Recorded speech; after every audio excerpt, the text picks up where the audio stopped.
है। Middle east में जारी तनाव के बीच अब जुबानी जंग और धमकियों का स्तर खतरनाक मोड़ पर पहुंच चुका है। अमेरिकी राष्ट्रपति डोनाल्ड ट्रंप ने दावा किया कि ईरान की हार के बाद स्ट्रेट ऑफ हॉर्मूज पर अमेरिका का नियंत्रण होगा।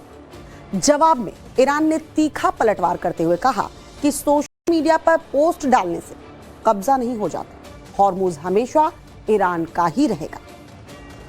लेकिन इससे भी ज्यादा हैरान कर देने वाली खबर ईरान के शीर्ष सैन्य नेतृत्व से आई। IRGC यानी इस्लामिक रिवॉल्यूशनरी गार्ड कॉर्प्स के कमांडर इन चीफ के वरिष्ठ सलाहकार रजा नकवी ने ऐलान कर दिया है कि ईरान न सिर्फ अमेरिका के भीतर हमला करेगा, बल्कि तब तक करता रहेगा जब तक ट्रंप राष्ट्रपति पद पर बने रहेंगे। सवाल अब ये उठता है, क्या ईरान की मिसाइल या ड्रोन्स सीधे अमेरिका तक पहुंच सकती है? जवाब है नहीं। तो फिर ईरान अमेरिकी धरती और उसके बड़े शहरों को निशाना बनाने की प्लानिंग आखिरकार कर कैसे रहा है? आखिर क्या है खुलासा जिसने अमेरिकी अधिकारियों की नींद उड़ा दी है? एक खास रिपोर्ट दिखाते हैं, देखिए सब। 12 अगस्त को डोनाल्ड ट्रंप ने सोशल मीडिया पर दावा किया कि अमेरिका का स्ट्रेट ऑफ हॉर्मूज पर पूरा नियंत्रण है। इसके बाद ट्रंप की तरफ से यह संकेत भी आया कि अमेरिका इस रणनीतिक जलमार्ग को अपने कब्जे में कर सकता है। डोनाल्ड ट्रंप ने कहा, हॉर्मूज पर अमेरिका का पूरा कंट्रोल है। मुझे लगता है कि हम इसे बनाए रखेंगे। हमारी नौसेना की घेराबंदी को हर कोई स्टील की दीवार कह रहा है और ईरान इसके बारे में कुछ नहीं कर सकता। उनके पास न तो नौसेना है न ही वायुसेना। उनके बचे हुए सैनिकों को वेतन नहीं मिल रहा है। IRGC बर्बाद हो चुकी है और भाग रही है और उनकी लीडरशिप की हालत भी बहुत खराब है। उनके पास पैसे नहीं है, उनका देश बर्बाद हो चुका है। उनके पास बस फेक न्यूज और 300% महंगाई है जो और भी बदतर होती जा रही है। ईरान सिर्फ बातें करता है, काम कुछ नहीं करता। अब वह मिडिल ईस्ट का दादा नहीं रहा।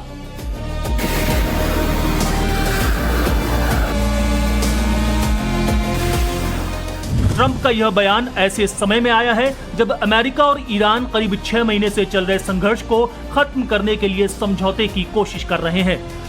उनके इस बयान के बाद ईरान ने भी पलटवार किया। ईरान के उप विदेश मंत्री काजिम गरीबाबादी ने कहा, हॉर्मूज ईरान का था और रहेगा। इसे किसी ट्वीट या चुनावी भाषण के जरिए कब्जाया नहीं जा सकता। ईरान न तो धमकियों से डरता है और न ही किसी ताकत के आगे झुकता है।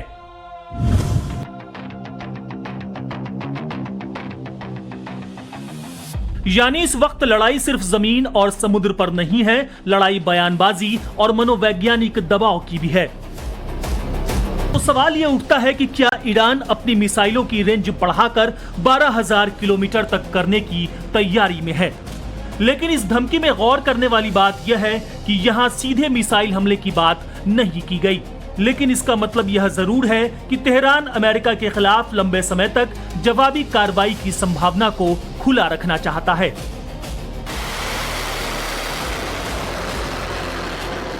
सबसे पहले उस सवाल का जवाब जो इस पूरी कहानी की बुनियाद है, क्या ईरान अपनी जमीन से मिसाइल दागकर सीधे अमेरिका के किसी बड़े शहर को निशाना बना सकता है? मौजूदा सार्वजनिक आंकड़ों के मुताबिक फिलहाल यह बिल्कुल संभव नहीं है, क्योंकि तेहरान से न्यूयॉर्क की सीधी दूरी करीब 9,900 किलोमीटर है। लॉस एंजल्स तो करीब 12,200 किलोमीटर दूर है। वहीं ईरान की प्रमुख बैलिस्टिक मिसाइल्स की रेंज ज्यादातर करीब 2,000 किलोमीटर के आसपास है। यानी दोनों देशों के बीच हजारों किलोमीटर का अंतर है। तो फिर अमेरिका तक पहुंचने की बात क्यों हो रही है? जवाब है सीधा हमला नहीं, बल्कि अलग अलग रास्तों से अमेरिकी जमीन तक पहुंचने की यह कोशिश है। ऐसा माना जाता है कि ईरान के पास मध्य पूर्व का सबसे बड़ा बैलिस्टिक मिसाइलों का जखीरा है। ईरानी मिसाइल से झील की रेंज करीब 2,000 किलोमीटर आंकी जाती है। खुर्रमशार भी लगभग 2,000 किलोमीटर की श्रेणी में है। गदर की रेंज भी करीब 1,950 से 2,000 किलोमीटर तक है। इमाद करीब 1,700 किलोमीटर तक और खैबर शिकन की रेंज करीब 1,450 किलोमीटर मानी जाती है।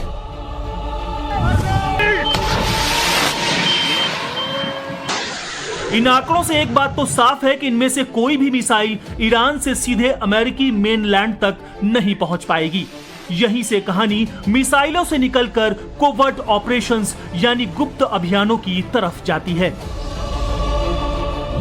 ईरान के पास अमेरिका के अंदर हमला करने का ऐतिहासिक उदाहरण पहले से मौजूद है। ईरान ने 2011 में सऊदी राजदूत की हत्या की साजिश रची थी। वॉशिंगटन में इस साजिश को अंजाम दिया जाना था। काम कुद्स फोर्स के कमांडर अब्दुल्ला रजा शहलाई को सौंपा गया। शहलाई ने मैक्सिको के काटल लॉस जेटास को यह काम सौंपा, लेकिन ईरान का यह प्लान कामयाब नहीं हो सका था। यानी 2011 में ही एक ऐसा मॉडल सामने आ चुका था जिसमें ईरानी नेटवर्क और मैक्सिकन कार्टेल का गठजोड़ सामने आ चुका था। अब एक बार फिर मैक्सिकन कार्टेल की चर्चा जोरों पर है। अब आते हैं उस रास्ते पर जिसको लेकर सबसे ज्यादा दावे किए जा रहे हैं। मैक्सिको अमेरिका की सुरक्षा एजेंसियों को इस बात की चिंता सता रही है कि ईरानी नागरिकों और IRGC से जुड़े लोगों ने मैक्सिको के रास्ते अमेरिका में घुसने की कोशिश की है।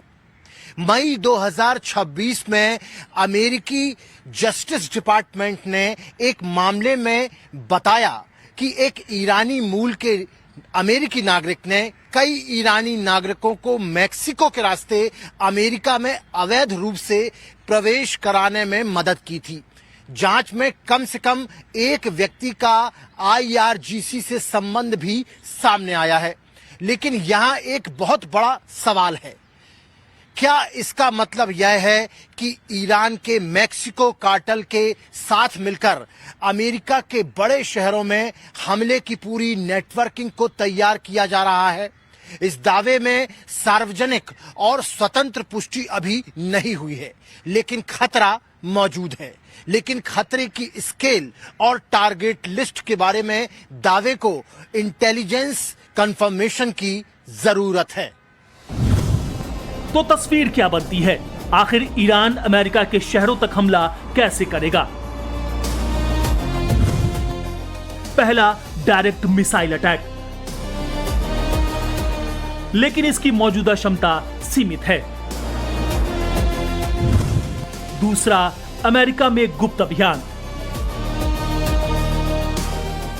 यानी ऐसे लोगों का इस्तेमाल जो पहले से किसी देश में मौजूद हों या अवैध नेटवर्क के जरिए अमेरिका पहुंच सकें।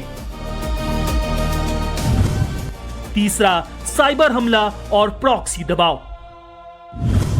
अमेरिकी इंटेलिजेंस कम्युनिटी ने 2026 की थ्रेट असेसमेंट में ईरान को उन देशों में शामिल किया है जो अमेरिकी सरकारी और प्राइवेट सेक्टर नेटवर्क्स और क्रिटिकल इंफ्रास्ट्रक्चर को टारगेट करने की कोशिश कर सकते हैं। यानी अमेरिकी होमलैंड के लिए खतरा सिर्फ मिसाइल नहीं है, ईरान अमेरिका के बड़े शहरों को टारगेट करने की प्लानिंग कर रहा है ताकि दुनिया में अमेरिका में हो रही तबाही की चर्चा हो। इंटेलिजेंस रिपोर्ट है कि Iran Wyoming, Utah, Nebraska, Colorado, New Mexico, Washington और कैलिफोर्निया को टारगेट बना सकता है।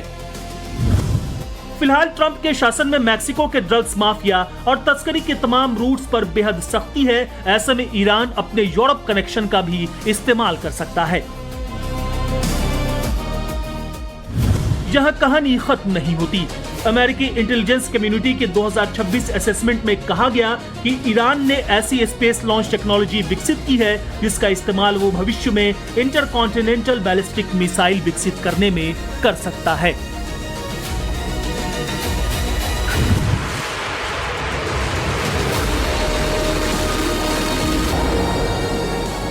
फिलहाल ईरान के पास अमेरिका तक पहुंचने वाली मिसाइल नहीं है, लेकिन इसका मतलब यह भी नहीं कि अमेरिका सुरक्षित है, क्योंकि किसी देश को नुकसान पहुंचाने के लिए हमेशा इंटरकॉन्टिनेंटल मिसाइल की जरूरत नहीं होती।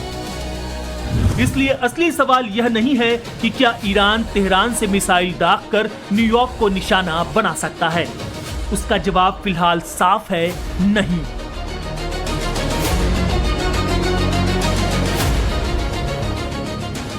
असल सवाल यह है कि क्या ईरान अपने देश से हजारों किलोमीटर दूर अमेरिकी जमीन तक पहुंचने के लिए इंसानी नेटवर्क, गुप्त अभियानों और साइबर कैपेबिलिटीज का इस्तेमाल कर सकता है। और इसी सवाल का जवाब आने वाले दिनों में अमेरिका ईरान टकराव का अगला सबसे बड़ा सिक्योरिटी चैलेंज तय कर सकता है। ब्यूरो रिपोर्ट, टाइम्स नाउ नव भारत।